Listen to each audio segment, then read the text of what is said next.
how do we begin to make friends and how do we begin to determine a language, a visual language for the film? And we say, okay, everybody wants to shoot uh, before 10 in the morning and after 4 p.m. in the afternoon in the golden light, because that's supposed to be the good light for photography. No. If there is hard top light, we will use it. Or if there is the monsoon, which is what Bombay is known for. I mean, it's either hot or it's wet. And monsoon and that very, very specific bluish, luminescent hue that exists everywhere.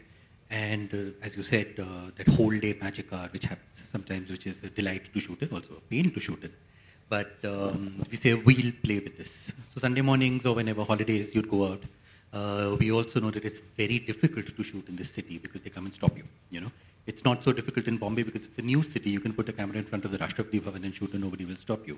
Here you put a camera on the road and in 5 minutes somebody will come and stop you saying, and basically it was a paisa nikalo, shot lo bhao, jao, And so going along with that and finding our locations, finding our characters, finding formal cues as, in terms of color, in terms of texture, in terms of, and that entire look of that moist city landscape, which becomes the setting against which the film unfolds. And of course, so many elements. And it's a film which had pretty much a bound script before we started. It was written largely by Madhu, abstracted from Ismat's and Manto's writings, translated by Sara Rai, an eminent Urdu writer, and then performed by the two actors.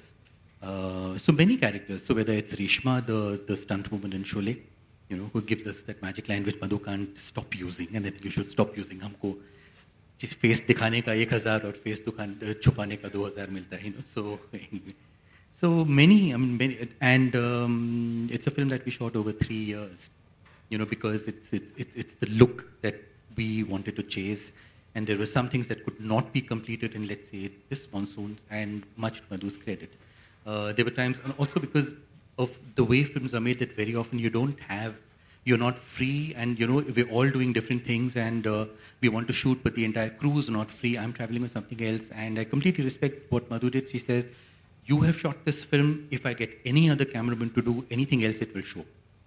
So if that means that I have to wait a year, I will do that, which I really respect. And so that's how it got done. And of course, let's say, Madhu was able to pull that off, So yeah, there's so much there. Commission them in advance based on, again, so I know like artists like Nalini, Tushar and all, again, they have their own global trajectories in terms of how they produce. So how does it work when they work with you?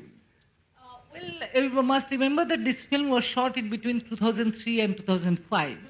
That time Tushar Jog was not the Tushar Jog that he has become today. He was he used to hang around with us, so to say, he was a friend. So Tushar was officially made, he's credited also as art director of the project. And he was paid for it. I could afford to pay Tushar, not because I was rich, because Tushar was not Tushar at that time. So Tushar, I asked for, Tushar, I want a Bombay map which is fragmented. I want a Bombay map that would float. I want something about various identity forms under surveillance. Then he will do something and will come and discuss if you want this or not. But Tushar, in that sense, was part of the crew, as much as Mukul was.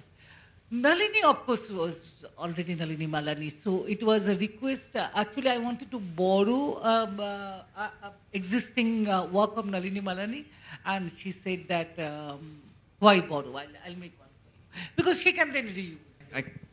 May I, if I may ask the first question to Madhu, after all these years.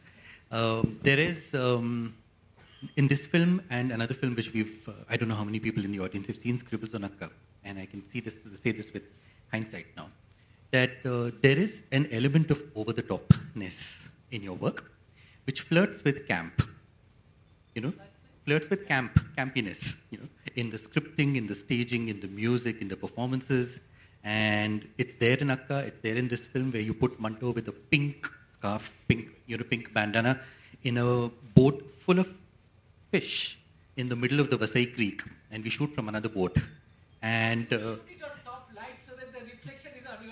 and I shoot it in top light to get that straight flare into the lens.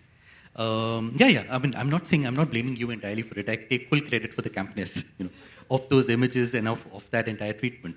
So is that something that after all these years you've reflected on, whether it's the music and the staging and everything in Akka, or a lot in this film, really a lot in this film? Is that something you want to address, or actually it's more a comment? Are you over the top? Nation needs to know. No, Paramesh, I mean, to reply to you, I wish I were more over the top. I mean, all our education, all our middle classness, and I on top of that is also some sort of activist. So the activist morality, all the time pull us down, all the time to not be over the top. And but at the same time, we also believe, because we're a documentary filmmaker, that we're anti-status quoist, and nothing can disturb the status quo the way over the top can. Problem is that physically we are not trained to be over the top. Physically, in the sense the way we are taught to think. No, Mukul, I mean, one reason maybe I'm not making films for a long time now, that I don't know how else to go over the top.